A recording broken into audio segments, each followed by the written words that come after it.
ครับมันเป็นภาพบรรยากาศของคนอีสานบ้านเขา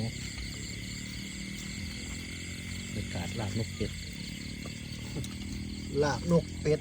แมง ต้มนกเป็ด ครับบรรยากาศ อ๋อที่เขาไป บรรยากาศที่อบอุ่นครับ พี่จิ๋ว ดูระบบ หาที่ใดบ่ได้แล้วครับ บอสเป็นปวดเมื่อกี้ หาพี่น้องมากินน้ำกันครับผม มาจะรับนกไก่น้าด้วยไหมไป